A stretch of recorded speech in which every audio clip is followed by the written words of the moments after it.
Namaste. I would like to raise the issue of gossiping. From an evolutionary psychology perspective, it has basically only benefits like maintaining community and building bonding in large groups. And still being engaged in someone's private and personal life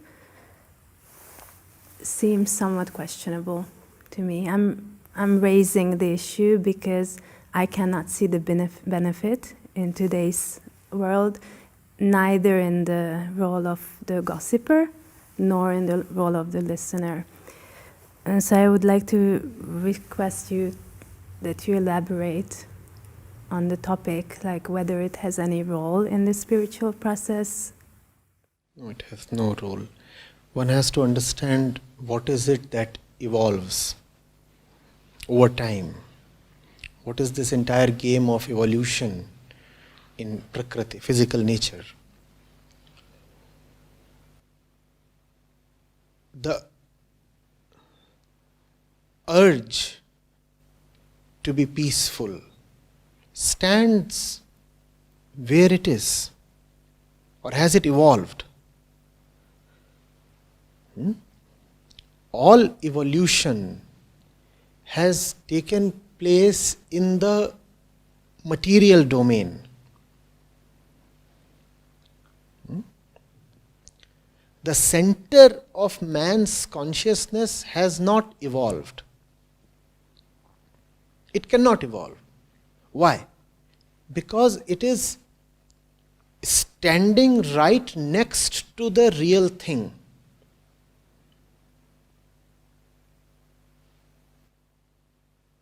Any step of evolution would just dissolve it.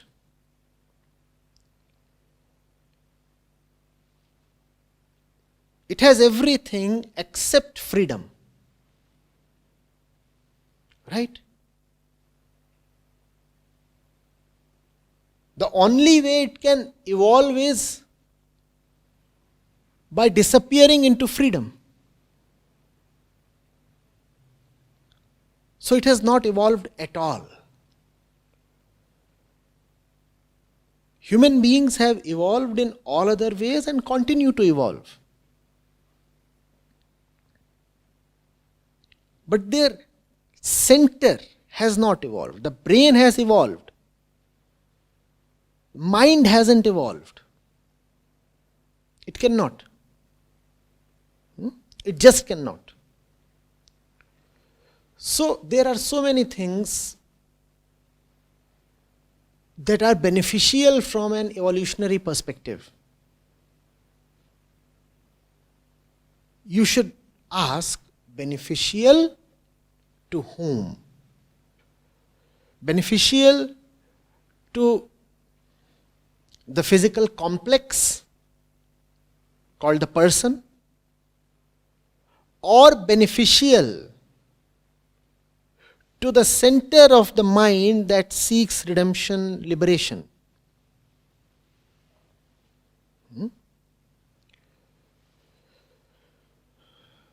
There is a clear distinction. And that is the reason you often find that human beings, in their search for liberation, would often do things that their physical nature would never advise, never permit. They go there against their own instincts, against their own bodies. They in fact sometimes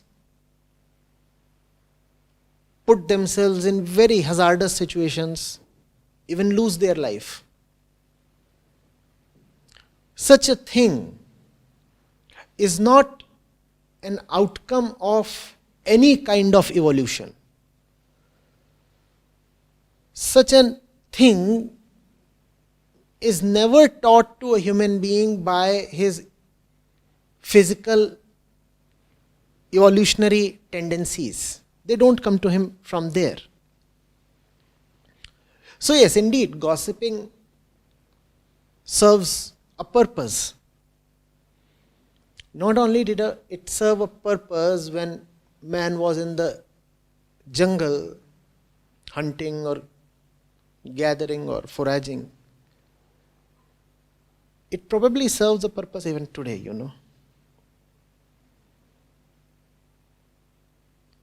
We very well know how much emphasis is placed on networking in corporate circles.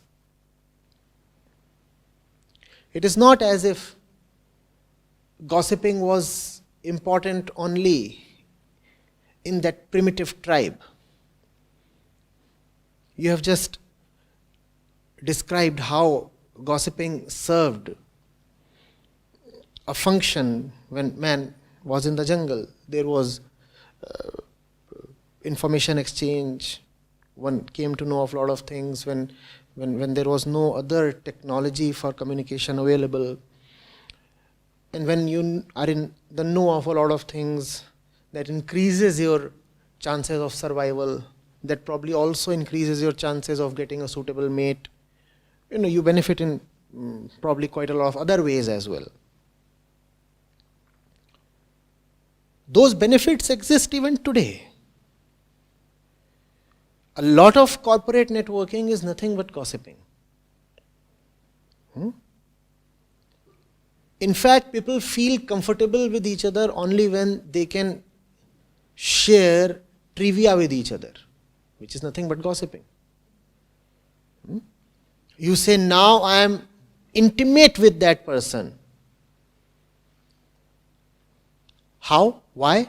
Because you see, now I can engage in loose talk with that person, and that's a sign of intimacy. Now I can talk crap, and he will take my crap. This shows that the two of us are now cozy, comfortable with each other, we are intimate. So don't you see, gossip is serving a function? So many love affairs are actually based on not much more than gossip. What do the couples mostly do day in and day out? Do they discuss wisdom? Do they discuss geopolitics? Do they discuss international history? Do they discuss the Renaissance and Enlightenment? What is it that they are doing every day? They gossip, and they gossip like hell. But that gossip is so fruitful. They get sex. That gossip serves the function of physical nature. Kids are born. And mind you, rarely would you find a man and a woman who would be able to trust each other without gossiping, without engaging in small talk, loose talk. In fact, the moment you are intimate with someone, you usually become that person's dustbin. As long as there was some distance, he would respect your space. He would not want to fill up your space with all kinds of nonsense and rubbish. But once you are close, and close within quotes, once you are close, then the other person feels licensed, entitled to communicate any kind of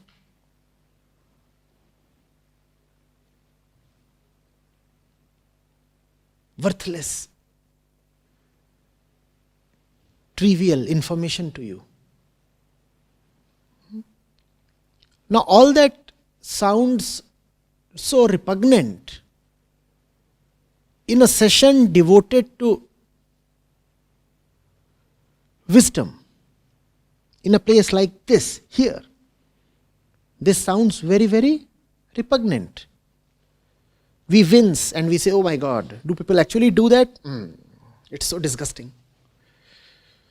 But the fact is, that is very useful. Very, very useful. Very useful.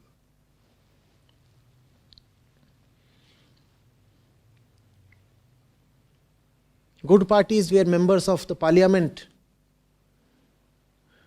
meet and hobnob. What do you think? They are discussing important national affairs. Once they are 2 drinks down, that is when real camaraderie begins to develop. Real networking starts happening only after you are 2 drinks down, 2 peg down.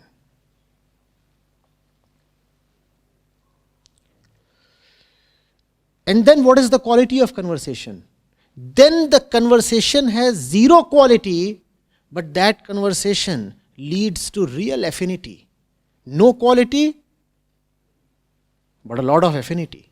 Unfortunately, that's the way we are. What to do? But yes, from a spiritual perspective, you know what gossip is. You know that the mind must be treated as an extremely sacred space. That it is the vilest act of offense towards the other to disturb his peace or to blemish his inner purity. If there is something that troubles you, and if there is someone you really love, then you would rather want to keep the trouble to yourself, unless it is extremely necessary to share the thing with the other. No? In gossiping, the tendency, the intention is totally different. You are mine, so I'll pour all my shit on your head. And if you resist, then you are proving that you are not mine.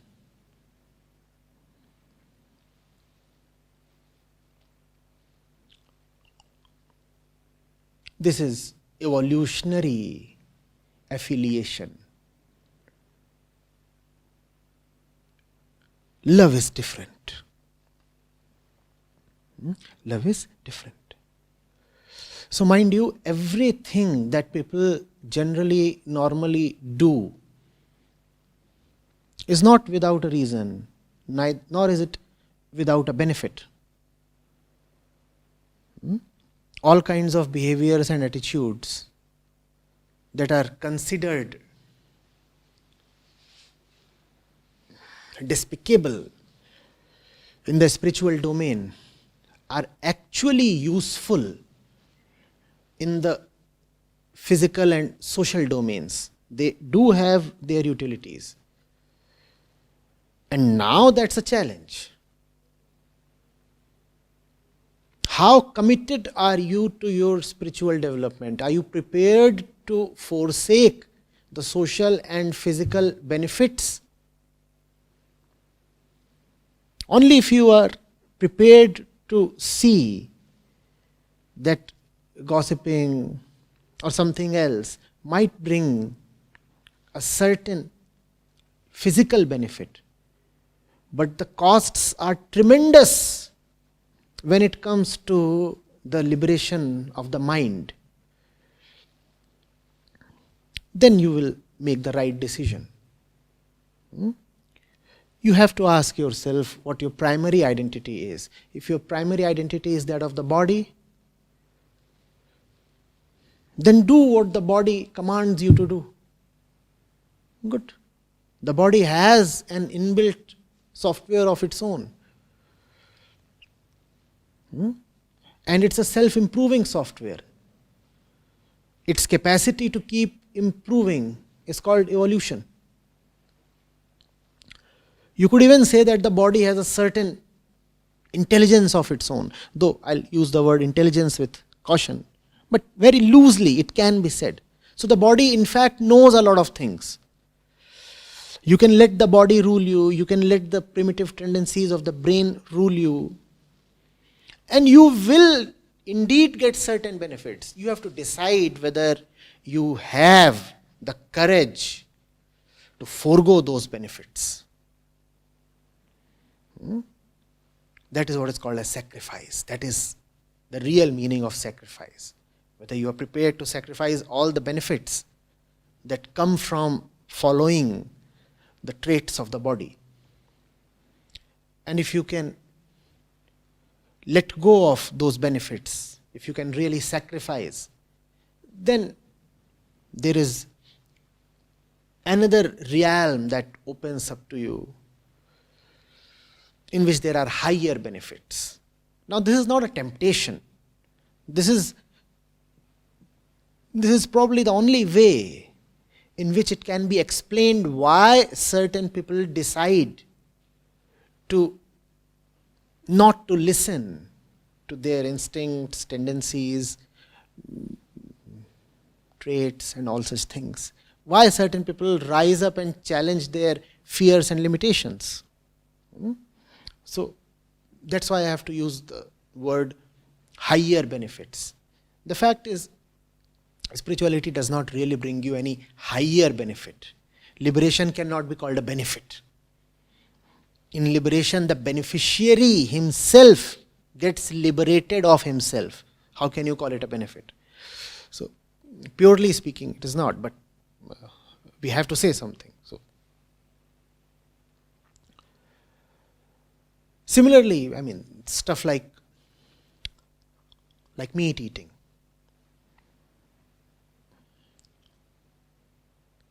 From an evolutionary perspective, probably it is good. Probably research might establish that a certain amount of meat consumption is indeed good for the body, and it might be established beyond any doubt. Similarly, milk consumption. It might be established beyond doubt that those who stop consuming milk and milk products altogether do actually face some physical dangers. It might be established. Now, that's the call that you have to take. What is it that you want to take care of? Your body or your bondages? What is it that you give more weightage to? Your body or your bondages? If you give more weightage to your body, then you must have meat and milk and such things. And it's no point trying to prove on scientific and medical grounds that meat eating is disastrous and that milk is entirely harmful. It probably is not. Most probably it is not. Most probably those who do take meat will indeed perform better in tests of physical endurance and strength and athleticism and such things. If not better, then at least they will perform as well as good as, comparable to the ones who shun meat. So certain things cannot be done purely from the point of view of evolution or physical benefits or such things. Meat may indeed help your body, but it hinders your liberation. That is the only final argument. It might help my body, I agree. You have to honestly admit that it might actually help your body. But you have to then decide, what is it that you want? Bodily help or spiritual hindrance? If you have no compassion for the animal, it will become very difficult for you to have deep compassion for yourself. And to help oneself be liberated is an act of deepest compassion.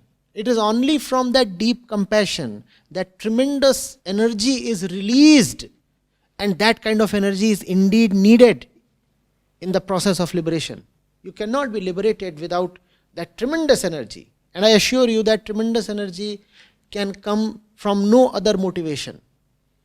The only motivation has to be compassion. Compassion towards oneself. I do not like the way I am. I cannot suffer any bondages. This is compassion. And if you are so compassionate towards yourself, how will you kill the animal and stuff yourself with his flesh? Getting it? It's very important, because you see, a lot of things that are advocated in the spiritual domain can actually be proven to not to be useful to you when it comes to your physical or social progress. Gossiping is great for social progress. Believe me, it is. So much of your career progress actually depends on how skillful you are in gossiping. Those who cannot gossip at all often find that they cannot progress in their careers. So their social advancement gets hindered.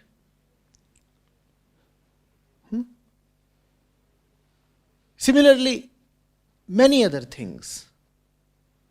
They are indeed useful, but they hurt you somewhere else.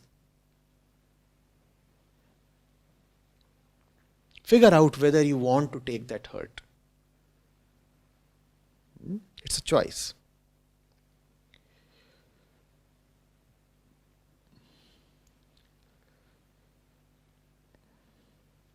It is not that the spiritual people have best of both worlds. Let's not live in that illusion. You have to make a sacrifice. You have to make a sacrifice. And it is not that the people who are living in the most worldly and blind and materialistic ways on this planet are not getting anything from their ways. They are getting something, and that is why most of this mankind continues to live in its blindly material ways, because those ways are indeed beneficial, and their benefits have been established beyond doubt over the past millions of years. Over the entire course of evolution, it has been established that these things are indeed profitable. So it's a proven track. People continue to use it. Before you leave that track, you have to be fully informed of the costs and the hazy benefits. The costs are very, very real. Benefits, we do not know of them. Are you prepared to bear the costs without even being certain of the benefit? If you are, then you qualify to be called a seeker, a spiritual seeker.